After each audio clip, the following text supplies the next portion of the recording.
So I mowed my front pasture today, and it got me thinking about permaculture.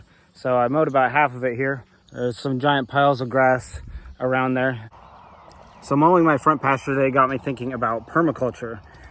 So the main things in permaculture I'm thinking about are ideas like the problem is the solution, integrating things rather than segregating them, and making hay while the sun shines. So I did some literal making hay. I mowed half my front pasture here, but I just want to talk about the benefits of that. So normally I wouldn't mow at all. Ideally my animals would do it, but our rotation system, it needs some work.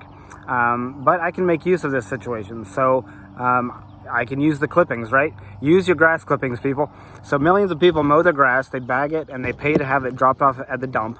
And people see all that excess grass and weeds as a problem. So in this case, the problem, which is the grass clippings, are actually the solution to something else. I like to put the grass clippings on bare patches of ground because, you know, it covers the soil, it keeps it from baking in the sun and blown away in the wind, and also it provides cover for the soil microorganisms. So I talked about that in my compost video. But beyond that, mowing tall grasses and weeds, it clears out space for the perennial grasses to grow, increasing soil fertility and making more food for animals later. And also we're just learning what else we can do with it. So we were looking up what to do with silage and how to make it. And so we can take some of this here and we can pack it down, and you can anaerobically compact it and ferment it essentially, and then you can feed it to animals later, but we'll have to research how to do that in the correct way. Something else I was noticing is this is like the perfect conditions for composting. It's got all this material in here. I'm sure there's plenty of carbon and nitrogen in here, and you pack it together, there's plenty of moisture and oxygen in there, and it heats up.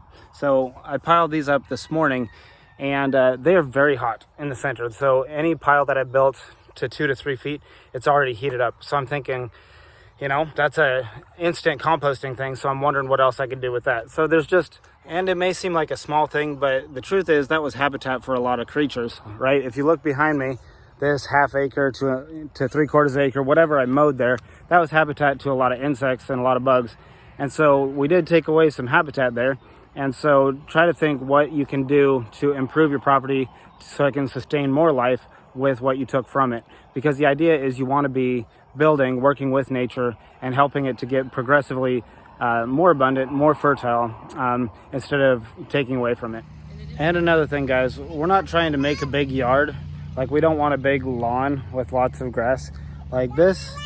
We want this too. So this is like a lot of wild plants, you know, some edible, some medicinal, some are just for the animals.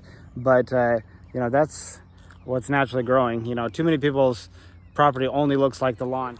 So a good reason to keep a lot of this is for the pollinators, bring in the insects, and then that brings in the birds, and so it increases biodiversity there.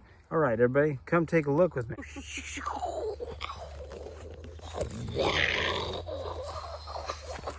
So I don't know if you noticed that, but there were lots of different types of weeds in there, and we even flew over a cow turd, and those have lots of nitrogen and, you know, nutrients and moisture in them. And so this is what we did last year. We just mowed half of it at a time to basically mimic rotational grazing, because we didn't want our cows up in the front pasture all the time, but we didn't want the grasses to go to seed too, and we also wanted to mimic those good results that come from rotational grazing.